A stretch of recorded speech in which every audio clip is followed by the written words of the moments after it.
મિત્રો નમસ્કાર. મિત્રો, કઈ રીતે ખેડૂતોને છેતરવામાં આવે છે એનો આજે તાજો નમૂનો આજે આપણે જોવો છે. આ ન્યૂઝપેપર છે અને આજનો પેપર છે. લખેલું છે 22/2/2026 અને એના પહેલા પેજ ઉપર લખેલું છે, તમે જુઓ, ટેરિફનો ખેલ ખતમ કરનાર મૂળ ભારતીય નીલ કાત્યાલે ટ્રમ્પના નિર્ણયને પડકાર્યો હતો. ટ્રમ્પના નિર્ણયને ક્યાં પડકાર્યો હતો? જે ટેરિફનો ટ્રેડ ડીલને ચાલે છે ને, એ ટ્રમ્પના નિર્ણયને મૂળ ભારતીય છે નીલ કાત્યાને, એણે સુપ્રીમ કોર્ટમાં, એટલે કે અમેરિકાની સુપ્રીમ કોર્ટમાં પડકાર્યો. અને સુપ્રીમ કોર્ટે શું કીધું આ નિર્ણયને? એમાં લખેલું છે, અમેરિકાની સુપ્રીમ કોર્ટે યુએસ પ્રમુખ ટ્રમ્પ દ્વારા લગાવવામાં આવેલા વ્યાપક ટેરિફને ગેરબંધારણીય અને અન્યાયી ગણાવ્યો હતો. એટલે કે ટ્રેડ ડીલ થઈ છે અમેરિકા ભારત વચ્ચેની, અથવા તો બીજા દેશોમાં જે ટ્રમ્પે ટેરિફ લગાડ્યો છે તે અન્યાયી છે ને ગેરબંધારણીય છે. કોણ કે છે?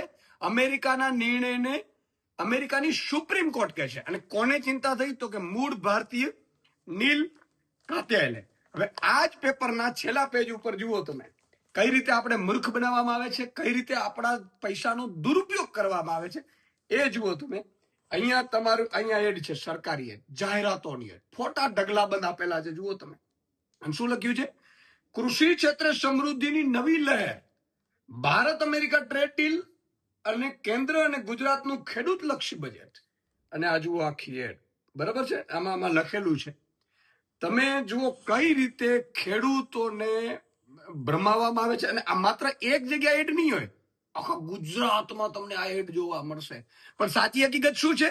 પહેલા પેજ ઉપર લખેલી છે કે આ નિર્ણય છે ટ્રમ્પનો, એ અન્યાય અને ગેરબંધારણીય છે. અમેરિકાનો નિર્ણય છે, અમેરિકાની સુપ્રીમ કોર્ટે ના પાડે છે, અને આપણા વાળા અહીંયા મોટી જાહેરાતો તમારા મારા ખર્ચે આપે છે આપણે ભ્રમિત કરવા માટે.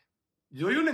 ખેલ છે જાહેરાતોનો, ખેલ છે ચહેરા ચમકાવવાનો, અને ખેલ છે તમને ને મને કઈ રીતે મૂર્ખ બનાવીને લૂંટવાનો.